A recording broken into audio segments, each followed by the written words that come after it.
Halo, ketemu lagi di channelnya Irma Safitri, channel yang membahas materi pelajaran kimia.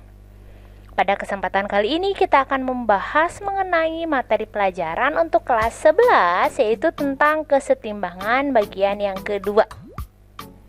Sebelum menyaksikan video kita kali ini, jangan lupa untuk subscribe channelnya dan nyalakan notifikasi loncengnya supaya kalian nanti dapat update informasi mengenai video pembelajaran kimia yang lainnya. Oke, selamat menyaksikan.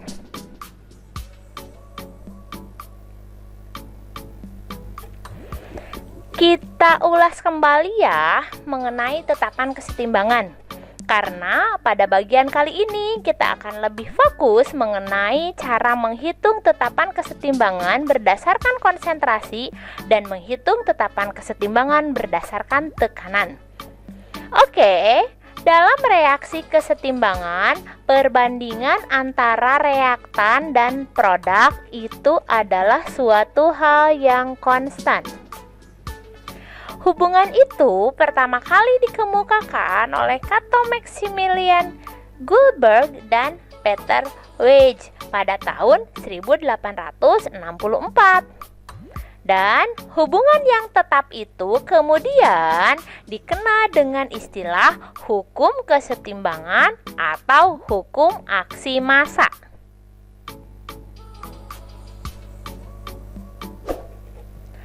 Untuk menghitung tetapan kesetimbangan ada beberapa langkah yang memang harus diikuti ya.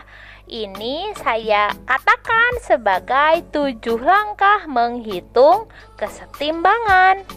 Yaitu yang pertama, pastikan kalian sudah menuliskan persamaan reaksinya ya. Di sini saya punya contoh reaksi yaitu P itu koefisien ya, yang depannya PQRS itu adalah koefisien dengan senyawa yang terlibat dalam reaksi yaitu A, B, C, D. Berarti ini reaksinya ya. Karena ini adalah suatu reaksi kesetimbangan, maka ini ditandai dengan panah bolak-balik seperti ini. Dan yang kedua, pastikan kita buat tabel reaksi. Tabel reaksi itu adalah lanjutan ya, ditulisnya bagian bawah dari reaksi, yaitu kita buat nanti seperti ini. Ada M untuk menentukan mol mula-mula, ada R yaitu untuk menghitung mol pada saat reaksi, dan ada S untuk menghitung atau mendapatkan mol pada saat setimbang. Kemudian nomor 3, masukkan mol yang diketahui atau yang ditanyakan. Misalkan kita bisa menuliskan atau bisa menggunakan variabel X untuk menuliskan simbol dari mol yang ditanyakan. Kalau misalkan suatu saat nanti yang ditanyakan itu ada salah satunya di sini ya, bisa kita misalkan dengan X. Tapi X ini bisa dicari kalau nanti tetapan kesetimbangannya udah ada. Kalau tetapan kesetimbangannya belum ada, berarti biasanya angkanya itu diketahui di soal. Oke, untuk nomor 4 itu ada hitung mol pada saat reaksi dan saat yang terbentuk. Nomor 5, hitung mol zat yang bersisa atau pada keadaan setimbang. Dan yang keenam di sini, hitung konsentrasi senyawa ketika kita ingin menghitung Kc, dan hitung tekanan parsial ketika kita ingin menghitung Kp. Dan yang ketujuh, tentu saja kita masukkan nilai yang sudah kita cari di nomor 6 ke dalam rumus, baik itu untuk Kc ataupun untuk Kp.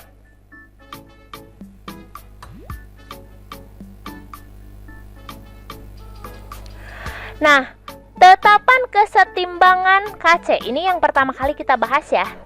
Tetapan kesetimbangan Kc itu menunjukkan perbandingan konsentrasi hasil reaksi dan pereaksi pada keadaan setimbang.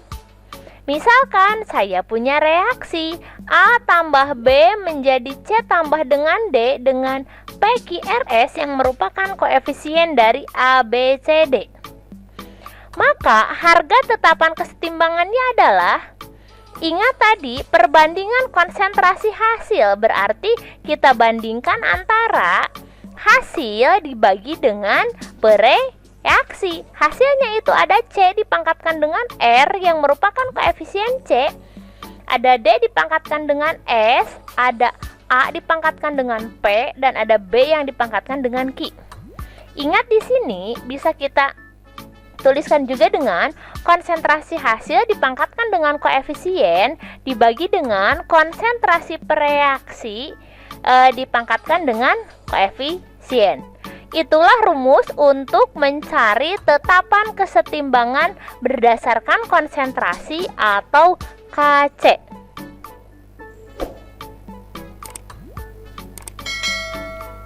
Dalam KC, kita tentu saja ada berbicara mengenai konsentrasi, di mana konsentrasi adalah kadar zat terlarut dalam 1 liter larutan. Di mana konsentrasi kita lambangkan dengan M, yaitu molaritas, di mana M sama dengan mol per liter atau gram per mr kali 1000 per mili.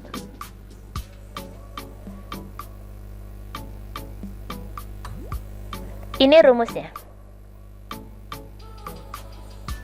Di mana nanti gram merupakan massa zat terlarut ya, dan liter atau mili di sini merupakan volume larutan.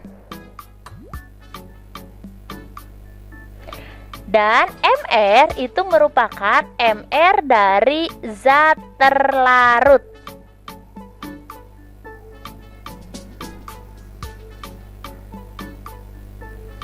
Sedangkan ketika kita mencari tetapan kesetimbangan berdasarkan tekanan atau Kp, ini kita kenalan dulu. Kp itu menunjukkan perbandingan tekanan parsial hasil reaksi dan pereaksi pada keadaan setimbang.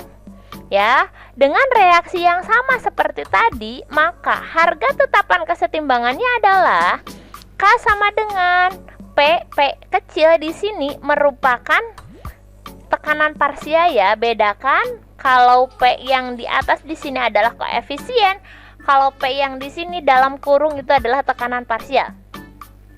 Berarti rumusnya adalah tekanan parsial C pangkatkan dengan R yang merupakan koefisien C dikalikan dengan tekanan parsial D dipangkatkan dengan S yang merupakan koefisien dari D, terus juga dibagi dengan PA pangkat P kalikan dengan PB pangkat Q. Ya, bedakan antara rumus tetapan kesetimbangan Kp dengan rumus tetapan kesetimbangan Kc.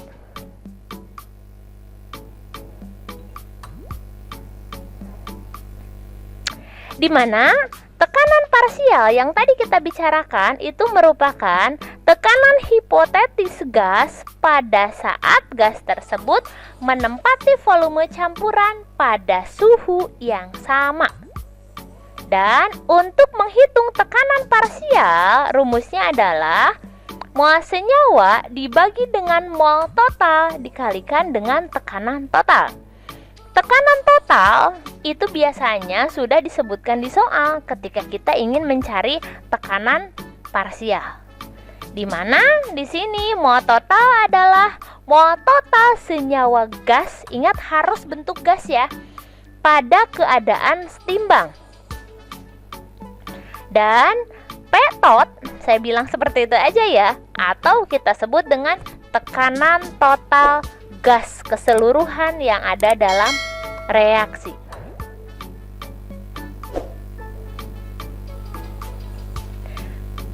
Nah, ada satu hal yang harus diingat di sini.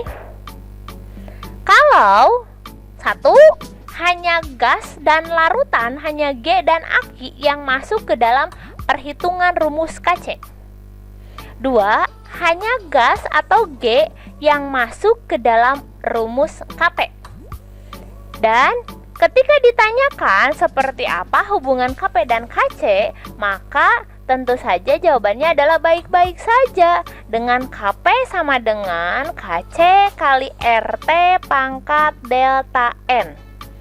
Dengan R sama dengan konstanta ini ya, dengan nilai 0,082, T itu suhu mutlak dalam Kelvin dan delta N merupakan koefisien gas kanan dikurangi jumlah koefisien gas yang ada di sebelah kiri. Dan Kp akan sama dengan Kc jika jumlah koefisien gas yang di sebelah kanan itu sama dengan jumlah koefisien gas yang ada di sebelah kiri.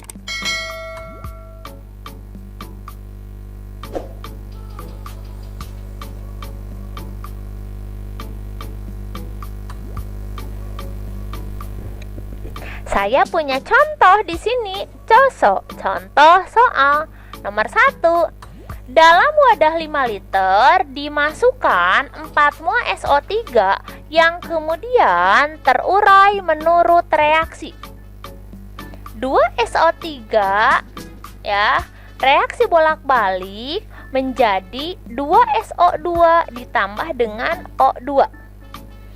Jika pada kesetimbangan masih ada 1 mol gas SO3, maka tetapan kesetimbangannya adalah nomor 2. Diketahui reaksi P tambah 3Q menjadi 2R semuanya dalam bentuk gas, dan diketahui pada keadaan setimbang terdapat 0,2 mol P,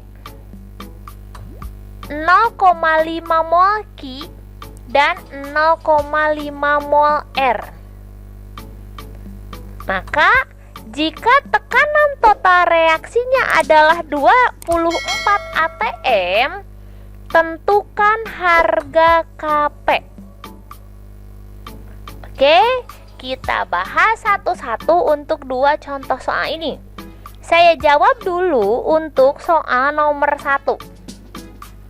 Dalam wadah 5 liter dimasukkan 4 mol gas SO3 yang kemudian terurai menurut reaksi 2SO3 menjadi 2SO2 ditambah dengan O2.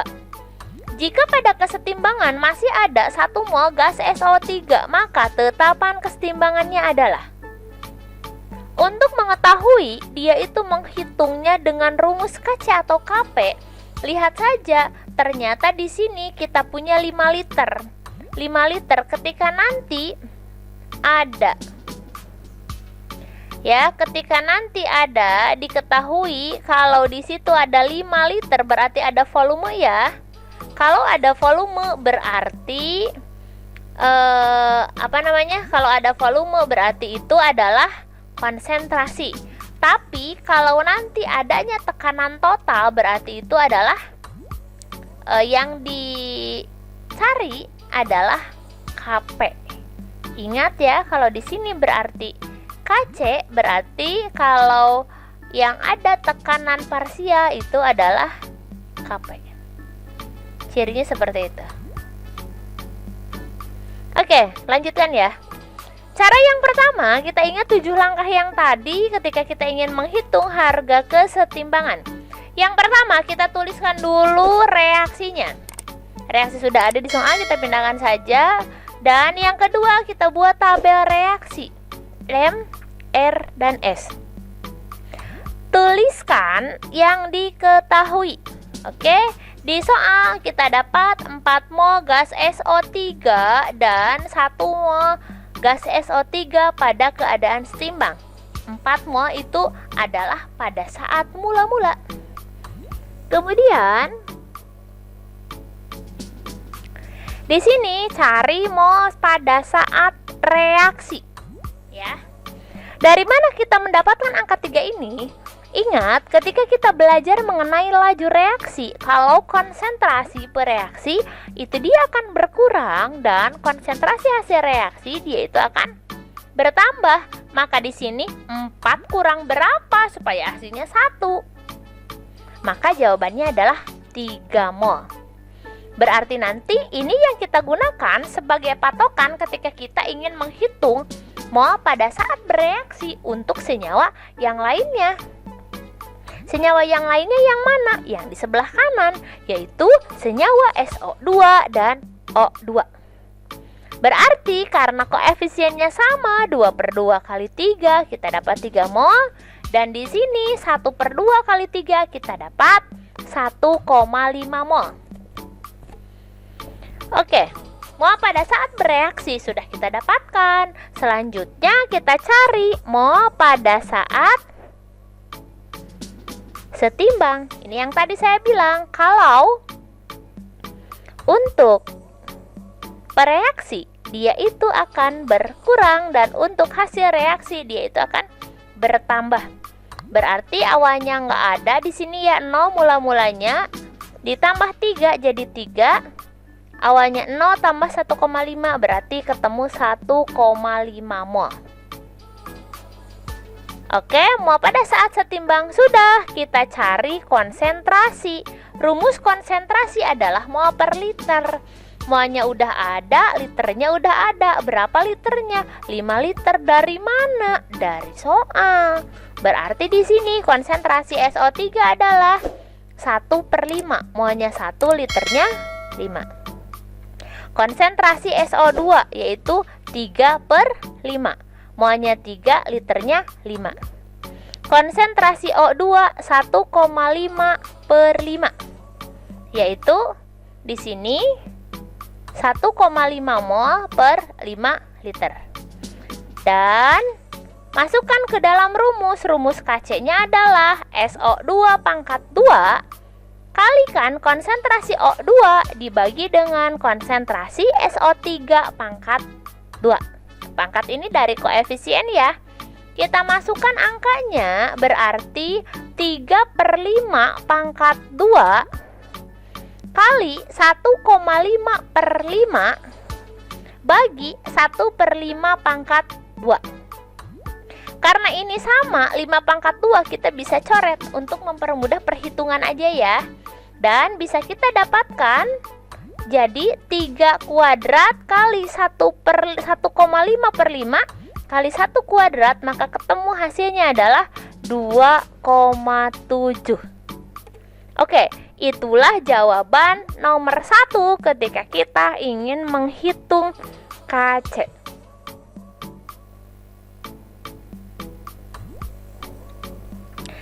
Jawaban nomor 2. Dengan soal, diketahui reaksi P tambah 3Q menjadi 2R semuanya dalam keadaan gas. Pada keadaan setimbang terdapat 0,2 mol P, 0,5 mol Q, dan 0,5 mol R. Jika tekanan total reaksi adalah 24 atm, maka tentukanlah harga Kp. Yang pertama masih sama, kita tulis dulu reaksinya. Kemudian kita buatkan tabel reaksi seperti ini dan tuliskan mol yang diketahui.